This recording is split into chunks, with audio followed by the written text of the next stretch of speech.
Hello, everybody. My name is Esther Kelly. Welcome back to a chapter review, a manga chapter review. I haven't done this in a little while, but I wanted to try it again. Today we're going to, and let me rephrase, or let me retry that, I should say. But why not come back with one of the biggest chapters we've gotten in One Piece in quite some time? Chapter 1113, Stalemate. So this chapter, pretty huge. Pretty huge. We got this is one of the biggest chapters in quite a while, I'd say, in my opinion. And so I think we're gonna go over it and go over some thoughts, go over what this could mean for some other people in the One Piece world, and yeah. So obviously, spoilers, if not, if you didn't clue in already. So anyway, yes, we have the world's largest brain punk records, and so now we have Vegapunk. We start with Vegapunk kind of getting set up, buying some time for everybody to set up their video transponder snails for his announcement to the world that is going to flip the world upside down, and it does. So we also start off with Mars here saying, "Is this your true self, Vegapunk?" And he is referring to this giant brain, right? And just as before in this panel in the middle, it continues to live even after your death. Then again, what is death to something like this? Is your consciousness even housed here? So we have the world's largest brain here, Vegapunk's, and it still somehow lives, even though Vegapunk himself is dead.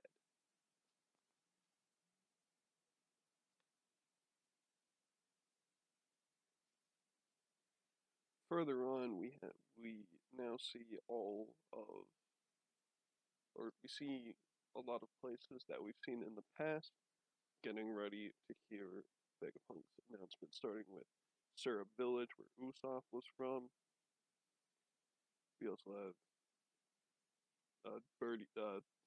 Baltimore, where Vegapunk is from. That's interesting to see. Birdie's Kingdom, where Chopper studied, and the Pirate Island, where Blackbeard's crew was mostly at. And now we return back to Egghead. Also, doesn't that guy's hat kind of look like Law's in a way? And so now we're coming back to Mars getting fooled because it's just another transponder snail. And now we reach this part where we're back with one of the coolest Five Elders transformations, in my opinion.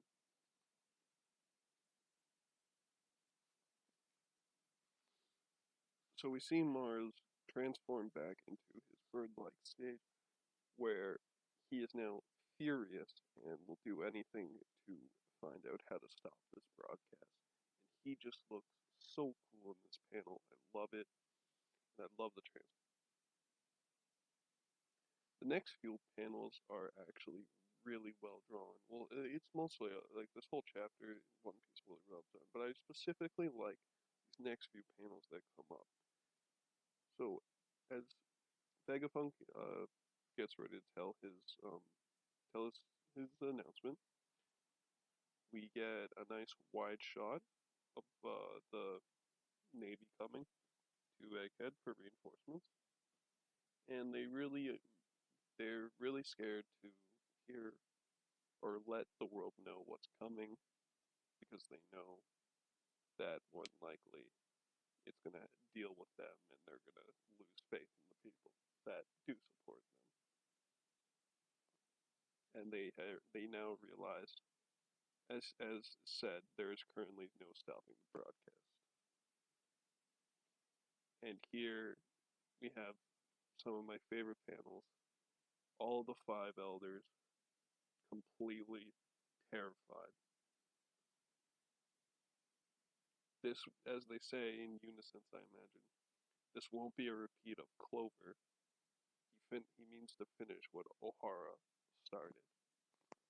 And they are all just shocked and scared because finally they're the ones we're going to take the. Now here we have. Now I don't know how to pronounce this elder's name, so I'm going to say Ethan Baron, Ethan Baron. I don't know. I'm gonna say Ethan Baron, but he also has one of the coolest transformations, where he's this half man, half horse type of deal, and he's a swordsman. So here we have Sanji doing what Sanji does best in protecting the women, and he sees that Jeweler Bonnie is about to get slashed down, and here comes Sanji to block the shot. Now this surprised me, and he not only blocks the shot as we can see, he kicks him in the mouth. That is really cool in and of itself, but it came to kind of a shock because you know he's a swordsman, so we just kind of assumed that he was gonna fight Zoro, but I guess we'll see what's gonna happen there. So now we see Sanji get absolutely screwed over and just bitten down. And so now it's getting scary for Sanji, so we'll see what happens here. And we also see here that Vegapunk says, I've committed two grave sins.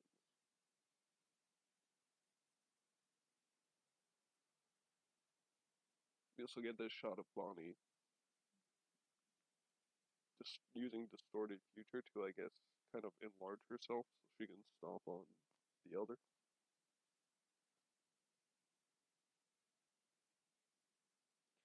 I mean, you see here, Vegapunk says in the statement, I believe I will soon be executed for my transgressions, so this message will be programmed to broadcast the second my heart stops beating.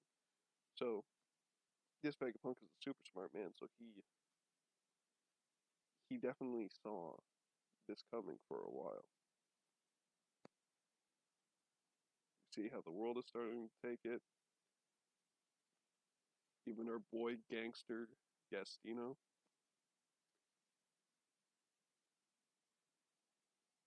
We now have this really cool panel where we have Saturn charging against Nami, Usopp, and Brook, and Chopper. And I think that's Robin inside there. So it's kind of exciting to see how this is going to play out, to see how they're going to kind of face against Saturn.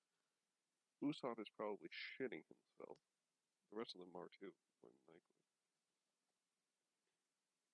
And also, we have Saturn recognizes Robin when he says, You must be Nico Robin, the woman Akainu let slip through his fingers, that infinite fool.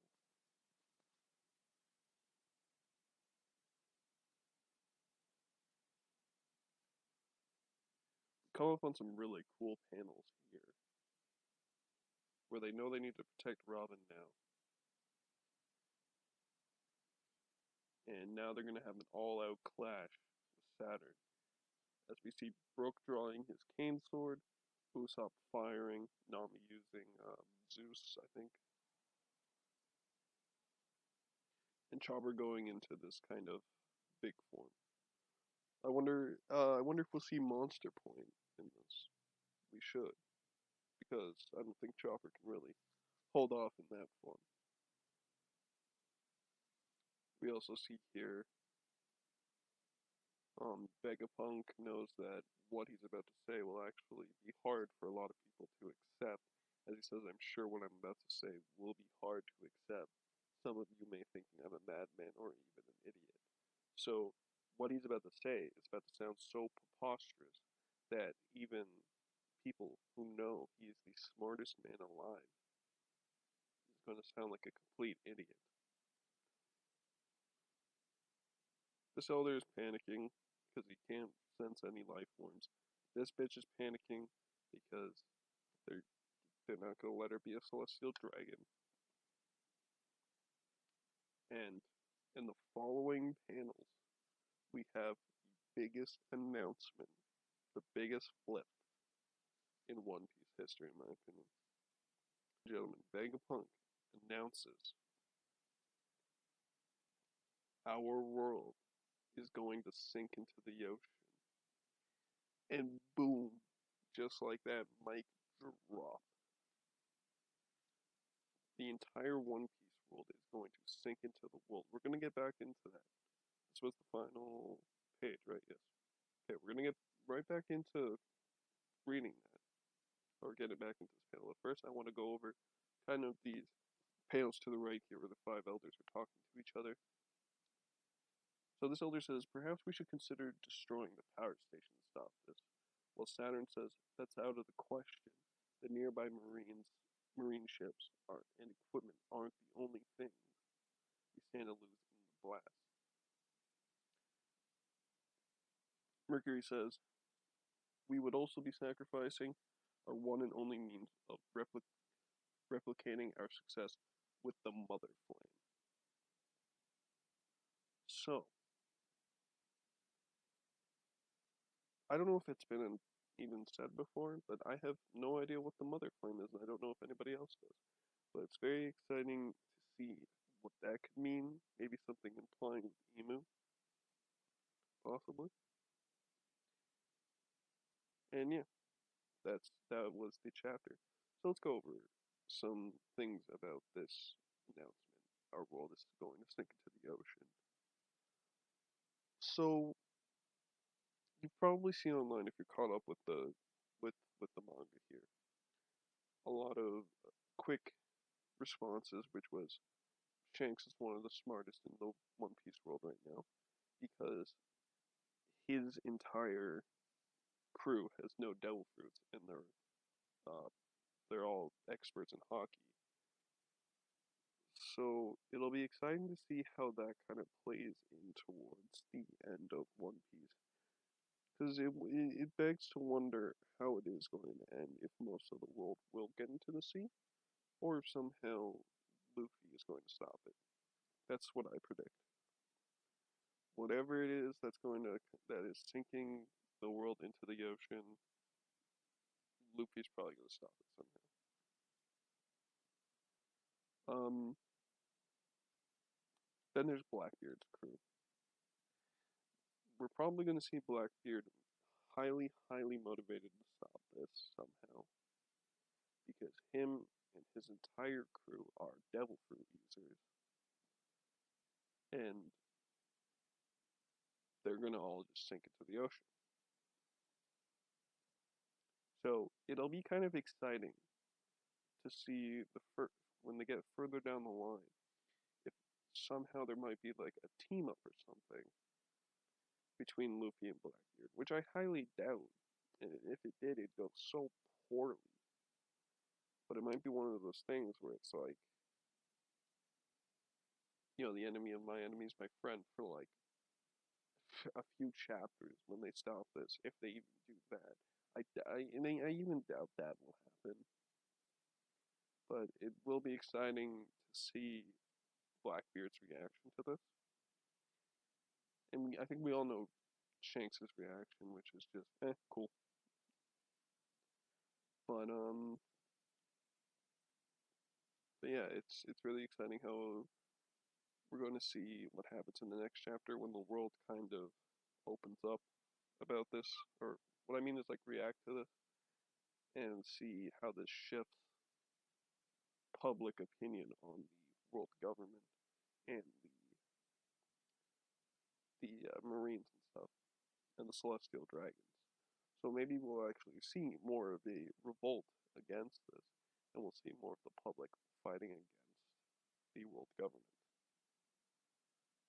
That is going to be it for today. I hope you did enjoy. Make sure to like, make sure to subscribe if you're new. And yeah, I hope to do this more. I'll see everybody later. Bye bye.